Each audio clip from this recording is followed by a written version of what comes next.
الحمد لله رب العالمين والصلاة والسلام على نبينا محمد وعلى آله وأصحابه أجمعين أما بعد. عن أبي هريرة رضي الله عنه قال قال رسول الله صلى الله عليه وسلم لا تحاسدوا ولا تناجشوا ولا تباغضوا ولا تدابروا ولا يبيع بعضكم على بيع بعض وكونوا عباد الله إخوانا المسلم أخو المسلم لا يظلمه ولا يخذله ولا يحقره التقوى هاهنا ويشير إلى صدره 3 مرات بحسب امرئ من الشر أن يحقر أخاه المسلم كل المسلم على المسلم حرام دمه وماله وعرضه رواہ مسلم. محترم ناظرین کرام، السلام علیکم ورحمۃ اللہ وبرکاتہ. حضرت ابو ہریرہ رضی اللہ عنہ سے روایت ہے کہ رسول اللہ صلی اللہ علیہ وسلم نے فرمایا، ایک دوسرے پر حسد نہ کرو. کوئی چیز خریدنے کا ارادہ نہ ہو اور کوئی دوسرا شخص خرید رہا ہو تو خواہ مخواہ بولی میں حصہ لے کر قیمت نہ بڑھاؤ کہ وہ چیز اسے مہنگی ملے. آپس میں بغض نہ رکھو، ایک دوسرے سے منہ نہ موڑو. کسی کی بیع پر کوئی شخص بیع نہ کرے، یعنی کوئی آدمی کوئی چیز خرید رہا ہے تو آپ جا کر کے اس کو نہ خرید لیں. اللہ تعالیٰ کے بندو بھائی بھائی بن کر رہو. اللہ تعالیٰ کے بندو بھائی بھائی بن کر رہو.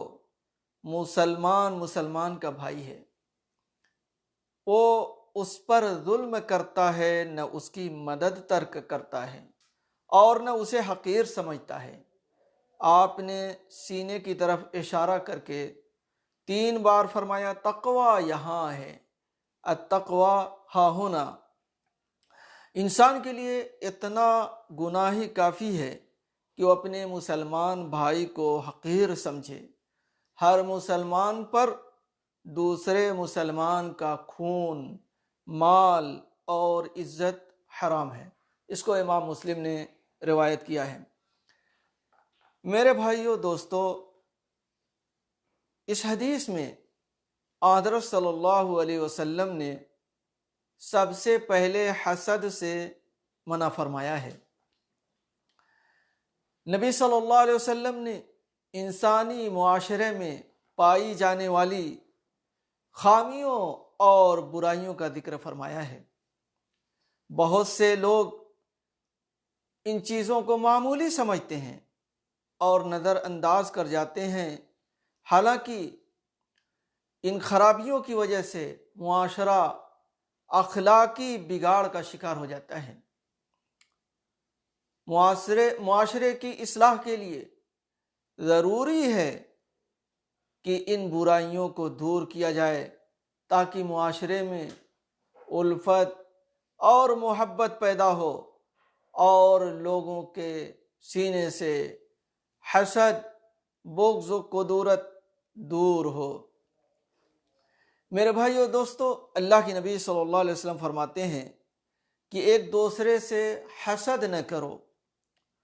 حاسد کی دلی خواہش یہ ہوتی ہے کہ دوسرے آدمی کو جو نعمت میسر ہے وہ اس سے چھن جائے اور اس کو مل جائے. حسد اسی کو کہتے ہیں کہ آپ دوسرے کی نعمت چھن جانے کا ارادہ رکھتے ہوں، زوال نعمت کا ارادہ ہے. آپ چاہتے ہیں کہ اس کی نعمت اس سے چھن کر کے مجھے مل جائے. میرے بھائیو دوستو، اس کو حسد کہتے ہیں. اور حاسد بلا وجہ حسد کی آگ میں جلتا رہتا ہے اور اسے تکلیف کے علاوہ کچھ حاصل نہیں ہوتا. جلانے کے لیے ہستی کو اپنی حسد کی ایک چنگاری بہت ہے.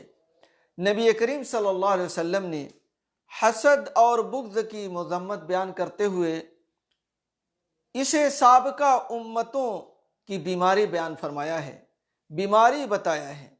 زبیر ابن عوام رضی اللہ عنہ فرماتے ہیں کہ رسول اللہ صلی اللہ علیہ وسلم نے فرمایا، دب الیکم داء الامم قبلکم الحسد والبغضاء ہی الحالقہ لا اقول تحلق الشعر ولكن تحلق الدین۔ اخرجہ الترمذی، اس کو امام ترمذی نے تخریج کی ہے اور شیخ البانی نے حسن قرار دیا ہے۔ تمہارے اندر پہلی امتوں والی بیماری حسد اور بغض سرایت کر گئی ہے۔ آپس میں بغض رکھنا موڑنے والی بیماری ہے، بالوں کو موڑنے والی نہیں بلکہ دین کو موڑنے والی، یعنی ختم کر دینے والی ہے۔ حسد کی وجہ سے آدمی دین سے نکل جاتا ہے، وہ ہمیشہ لوگوں کی برائی میں رہتا ہے اور چاہتا ہے کہ لوگوں کی نعمتیں چھن جائیں، ختم ہو جائیں۔ تو میرے بھائیوں دوستو، یہ بہت بڑی بیماری ہے اور انسان کو ہلاکت اور تباہی میں ڈال دیتی ہے۔ اللہ کے نبی صلی اللہ علیہ وسلم فرماتے ہیں، لا حسد الا فی اثنین، رجل آتاہ اللہ مالا فسلط علی حلقته فی الحق ورجل آتاہ اللہ الحکمہ فہو یقضی بہا ویعلمها۔ حسد نہیں ہے مگر دو چیزوں میں حسد ہے۔ وہ کیا ہے؟ پہلی چیز، اللہ تعالیٰ نے کسی آدمی کو مال دیا ہے اور اس کو اللہ کے راستے میں خرچ کرتا ہے۔ دوسرا، وہ آدمی جس کو اللہ تعالیٰ نے حکمت دیا ہے، علم دیا ہے، اس کے ذریعے سے وہ فیصلہ کرتا ہے اور لوگوں کو سکھاتا ہے۔ ان دو چیزوں میں حسد ہے، اور حسد کا معنی یہاں پر رشک ہے، یعنی آپ رشک کر سکتے ہیں، آپ اچھی خواہش رکھ سکتے ہیں، آپ کسی آدمی کو دیکھتے ہیں کہ بہت بڑا عالم ہے، تو آپ اپنے دل میں سوچ رہے ہیں یا سوچیں کہ مجھے بھی اللہ تعالیٰ علم دیتا تو میں بھی اس کو لوگوں تک پہنچاتا، لوگوں کو سکھاتا۔ تو یہ اچھی چیز ہے۔ آپ کبھی بھی اس علم کو اس سے چھیننے کی بات نہیں کرتے، نہ دل میں لاتے ہیں، تو پھر یہ حسد نہیں ہے۔ کسی آدمی کو آپ نے دیکھا، وہ بڑا مالدار ہے، سخی ہے اور بہت خرچ کرتا ہے اللہ کے راستے میں، اور آپ بھی سوچتے ہیں کہ اگر اللہ تعالیٰ مجھے بھی مال عطا کرتا تو میں بھی اس آدمی کی طرح سے خوب اللہ کی راہ میں خرچ کرتا۔ تو میرے بھائیو دوستو، یہ تو اچھی چیز ہے اور اس طرح سے سوچنا چاہیے۔ اس حدیث میں حسد بے معنی رشک ہے، یعنی رشک میں کسی سے کسی نعمت کے زوال کی خواہش نہیں ہوتی ہے، بلکہ اپنے لیے اس نعمت کی حصول کی خواہش ہوتی ہے۔ جو شخص اپنا دل صاف رکھے اور کسی سے حسد نہ کرے، حضرت صلی اللہ علیہ وسلم نے اسے افضل الناس، یعنی لوگوں میں سب سے افضل قرار دیا ہے۔ اگر آپ حسد نہیں رکھتے ہیں، دل صاف رکھتے ہیں، تو ایسا آدمی لوگوں میں سب سے اچھا آدمی ہے۔ عبداللہ ابن عمرو رضی اللہ عنہما سے روایت ہے، قیل لرسول اللہ صلی اللہ علیہ وسلم ای الناس افضل؟ قال کل مخموم القلب صدوق اللسان۔ قالوا صدوق اللسان نعرفه فما مخموم القلب؟ قال هو التقی النقی لا اثم فیہ ولا بغی ولا غل ولا حسد۔ اس کو ابن ماجہ نے روایت کیا ہے اپنی سنن میں، اور شیخ البانی نے اس کو صحیح قرار دیا ہے۔ رسول اللہ صلی اللہ علیہ وسلم سے پوچھا گیا کہ سب سے افضل آدمی کون ہے، سب سے افضل کون ہے؟ تو آپ نے فرمایا، ہر وہ شخص جو مخموم القلب اور صدوق اللسان ہو، سچ بولنے والا آدمی ہو۔ صحابہ کرام نے کہا، ہم صدوق اللسان یعنی سچی زبان، سچ بولنے والا تو جانتے ہیں، اس مفہوم کو تو جانتے ہیں، لیکن مخموم القلب کون ہوتا ہے؟ تو آپ نے فرمایا، وہ شخص جس کا دل خوب صاف ہو، اس میں گناہ بالکل نہ ہو، نہ سرکشی کا مادہ ہو، نہ خیانت ہو اور نہ حسد ہو۔ اسی لیے میرے بھائیو اور دوستو، اللہ تبارک و تعالیٰ نے قرآن مجید میں ایک سورہ نازل کی ہے اور اس میں اپنے حبیب کو کہا ہے کہ حسد سے پناہ مانگو، وَمِن شَرِّ حَاسِدٍ اِذَا حَسَد۔ آپ کہیے، اے رسول آپ کہیے کہ حسد کرنے والے کے حسد سے میں تیری پناہ چاہتا ہوں، حسد کرنے والے کے شر سے۔ حسد بہت بری بلا ہے، انسان کو اس سے بچنا چاہیے میرے بھائیو دوستو۔ کسی کے نعمت کے زوال اور بربادی کی تمنا کرنا یہ بہت ہی خراب عادت ہے، اس لیے اس سے آدمی کو بچنا چاہیے۔ اس برائی کی وجہ سے پورا سماج اور معاشرہ برباد ہو جاتا ہے، لوگوں میں بغض، کینہ، حسد کپٹ وغیرہ بڑھ جاتا ہے۔ اس لیے ہم لوگ مسلمان ہیں، ایک دوسرے کی خیر خواہی اور بھلائی والا کام سوچنا چاہیے، بھلائی والی بات کرنی چاہیے۔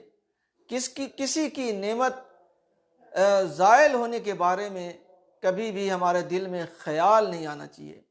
لیکن بڑے افسوس کے ساتھ کہنا پڑتا ہے کہ آج ہمارے سماج اور معاشرے میں بعض مسلمان ایسے ہیں جو کسی کو ہنستا کھیلتا ہوا دیکھنا نہیں چاہتے۔ دولت بڑھ جاتی ہے تو حسد ہو جاتا ہے، علم زیادہ آ جاتا ہے تو لوگوں کو حسد ہو جاتا ہے، صحت و تندرستی اچھی ہے تو حسد ہو جاتا ہے، گھر میں اولاد کی کثرت ہے تو لوگوں کو حسد ہو جاتا ہے، گھر میں کسی طرح کا فتنہ و فساد نہیں ہوتا، لڑائی جھگڑا آپس میں نہیں ہوتا تو لوگوں کو حسد ہو جاتا ہے۔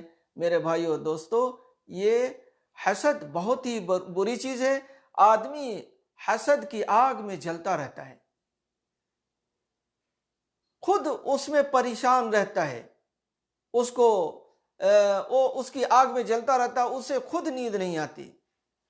اس لیے میرے بھائیو، حسد سے ہم لوگوں کو بچنا چاہیے، اور اللہ کے نبی صلی اللہ علیہ وسلم نے حسد سے منع کیا ہے۔ اور ایک صالح معاشرہ اور ایک اچھا معاشرہ اسی وقت وجود میں آئے گا جب لوگ ایک دوسرے سے حسد نہ کریں، ایک دوسرے کی برائیوں کو اچھالیں نہ، ایک دوسرے کے پیچھے نہ پڑیں۔ کسی شاعر نے کیا خوب اس سلسلے میں کہا ہے، بغض اور حسد سے دل خالی رکھیے، بغض اور حسد سے دل خالی رکھیے، اپنے کردار کو مثالی رکھیے، جو داد کے قابل ہو اسے دیجیے داد، جو داد کے قابل ہو اسے دیجیے داد، دشمن ہی سہی ظرف تو عالی رکھیے۔ اللہ تعالیٰ سے دعا ہے کہ اللہ تبارک و تعالیٰ ہم لوگوں کو ہر قسم کے حسد سے، بغض اور کینہ سے محفوظ رکھے، آمین۔ وآخر دعوانا ان الحمد للہ رب العالمین، وصلی اللہ علی نبینا محمد وعلی آلہ واصحابہ اجمعین۔